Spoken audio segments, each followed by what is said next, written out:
Oh, hello, welcome back to Scholastically Natalie. If you're interested in writing, reading, and D&D, this is a great place to find yourself. Today we're going to talk about plot structure. So, I'm just way too excited about these pit crews. I made another new icon. I'm debating between putting the masked ones up instead of the normal ones, but I don't think all of them have masks because not all of the pickers have the option of masks. So, I don't know. We're gonna see. I'm having a debate. If you have an opinion, let me know. So, when we're getting started talking about, plot diagram, story structure, whatever you want to call it, there are some things we should define before we even start talking about the names. So first of all, there is conflict, which is the biggest issue between the main character and the antagonist. It's something you definitely need to have identified. Personal loss, which is something important to the character that is at stake over the length of the story. Point of view, which is the position the story is told from, and the narrator who's telling the story. I am going to take a little bit more time to explain these further in depth because I want to make sure we definitely know what these are. Sorry, I'm really stuffy because of all the weather changes recently. Okay, so conflict, which I have defined as the biggest issue between the main character and the antagonist. In case you don't know, there's two different main types of character. There's the protagonist, which is the main character, aka the hero, in quotes, and the antagonist, which is the thing that's going against them. And sometimes that can be even nature itself or another person, the bad guy, in quotes. There's generally two different types of conflict that you have to define. There's internal, which is character versus self, and then there's external, which is character versus an external force, which can be nature, another person, an organization, really anything that's outside of their own body. Internal with character versus self would be like struggling with your identity, struggling with your bravery, struggling with things like that. Generally, most stories have a mix of the two, although generally the climax for both of these conflicts happens at the same time because the outward plot is an extension of the inner plot. And then we have personal loss, which is something that's important to the character that's at stake. In some cases, it can literally be an item, but it's something that has to motivate the character. So if you say, what is my character's motivation? And you say, oh, well, they need to get back home. How is it going to be a risk that they aren't going to get back home? Right? You have to put that sort of important thing at risk, whether it's a person, an item, even an ideal, if you want like their bravery or their honor to be at risk. How are they going to lose it? It's definitely something to think about. So then we also have the point of view, which is the position the story is told from, aka who's narrating. And of course there's commonly known to be three. There's a fourth one if you want to break up third person into different groups. So there's first person, which uses I, we. There's second person, which uses you. There's third person limited, which only follows the point of view of one character, but they use he, she pronouns. Or they. And then there's third person omniscient, which knows what everybody is thinking and is a very removed narrator. Does that make sense? Basically, the narrator is I, the narrator is you, the narrator is he, the narrator is he, she, they. Make sense? Hopefully. So, next we have the narrator, which is who's telling the story. Now, depending on what you're looking at, it might be somebody far removed, which would be a reliable narrator. In most young adult books, I said YA, they have a reliable narrator. It's when we get to more adult books that you start to have unreliable narrators who have biases, who might have mental illnesses, who aren't always telling the truth accurately, who aren't always telling you everything. Now, that is different from, say, forgetting a detail, like you as the author forget to add a detail in, and then it comes out later in the story. That's not being an unreliable narrator. That's forgetting something.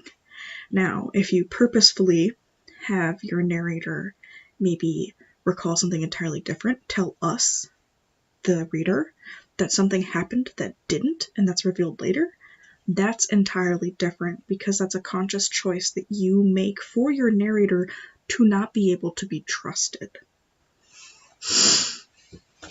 It can be a bit tricky to read sometimes, and usually you have to give some sort of indication that something's not quite right with them in order to give the proper unreliable narrator feel, because you don't want people to think that once they get to the end of the story that you've just done a weird, like, bait and switch, essentially. Or at least there should be some sort of hint from my personal opinion. And then we're going to finally get into plot structure. So we have the exposition, which is the intro, the rising action, which is that sort of building up, the climax, which is the big conflict, the falling action, which is that settling down, and the resolution is finally the ending and everything sorting itself out. So, for the exposition, you want to introduce the main characters, the setting, and the conflict. So, sorry, somebody's buzzing me.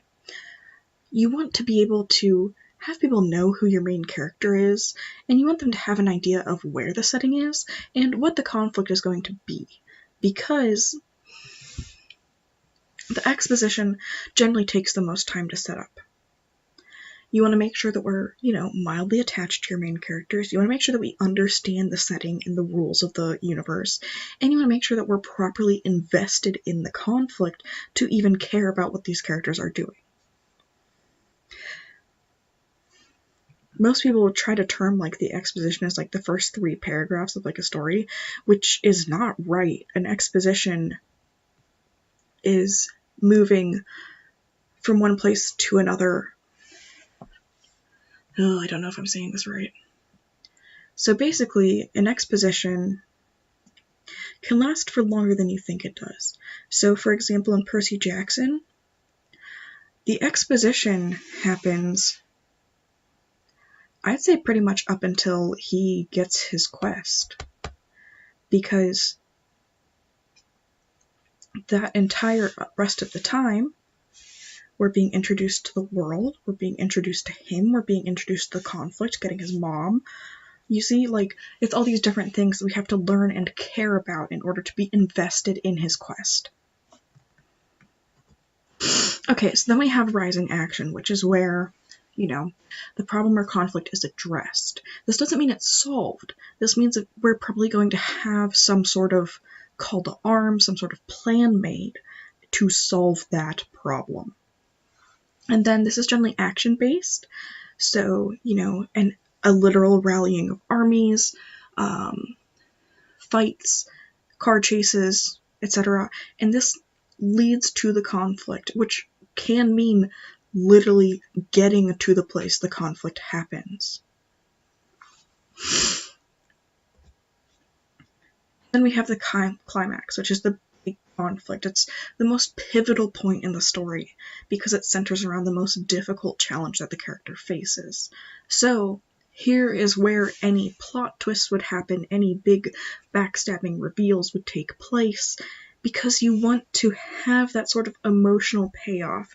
This is where that is solved, or at the very least, a start to solving is made. So we defeat the big bad, but now we have to figure out what to do with the rest of his country. We defeat our big evil dude, but maybe our subplot still needs to be resolved.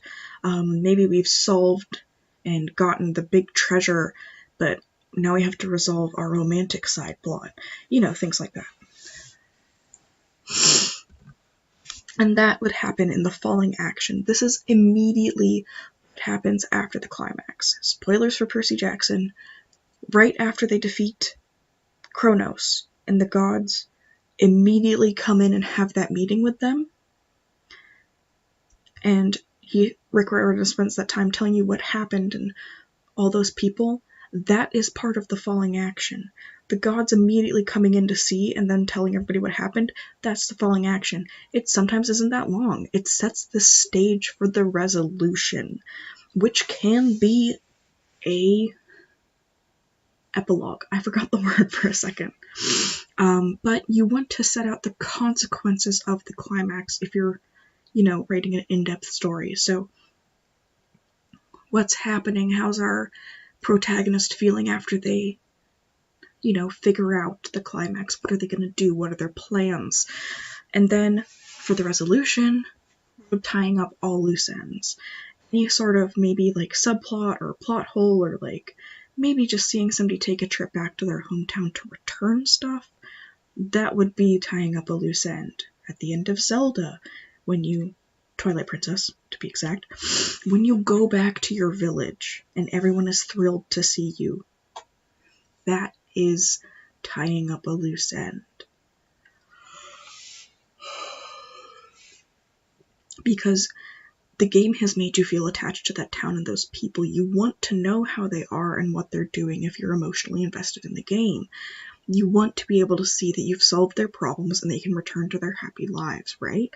So for the resolution, if you're writing a happy ending story, it's probably going to end up like the end of the first Percy Jackson series, with the gods giving him the offer of immortality, and because Percy has been shown that his mortal weakness is his friends, he turns it down, which is, of course, a wonderful completion of that circle, and I love having that tie back to it, of course. But you always want to be able to have that sort of like symmetrical closing of the loop. You want to see people return to their roots, generally for the resolution, because by the end of it, you still want to be reassured that your heroes are who they started out and that they weren't corrupted by whatever they did, for the sort of happy, feel-good ending. Of course, if we don't want a happy, feel-good ending, we can show how the main character has changed.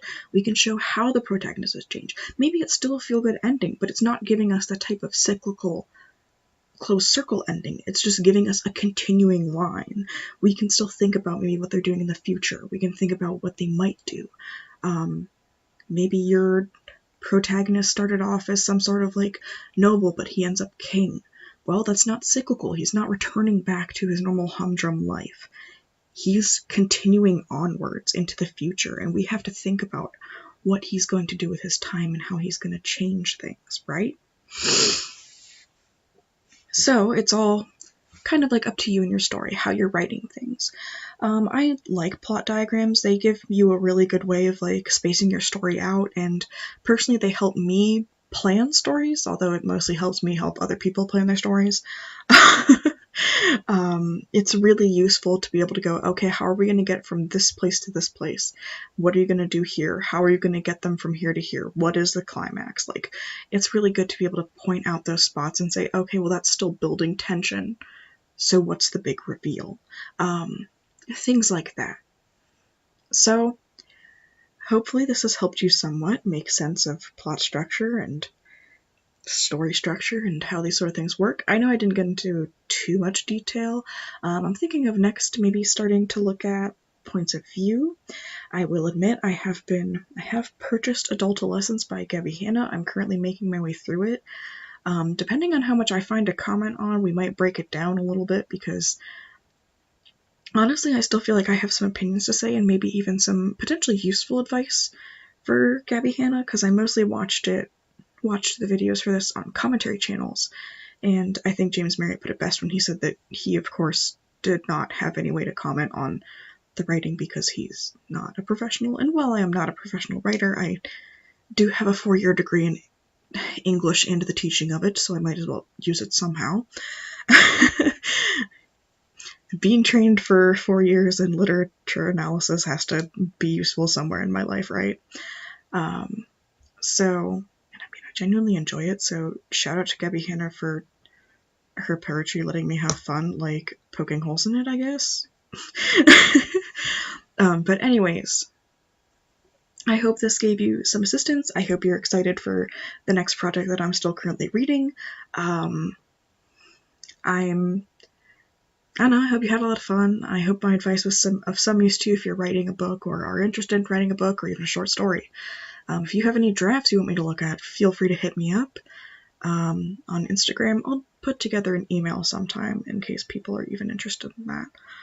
But yeah, if you want help sorting out plots, hit me up. I can't promise you anything, but I will definitely try to help you. I'm not a magical problem solver, but I'd love to help. So, thank you for watching. If you liked this video, please leave a like, and any comments for further helpful suggestions or even what you'd like to see a video on in the future. Feel free to subscribe if you have not already. I would love for that to happen. And if you're interested in more writing, reading, or D&D videos, turn on notifications. Do I get notifications if I don't have any subscribers? I don't know how YouTube works still. Anyways, thanks for watching, and I hope you had a good time. Scholastically Natalie, out.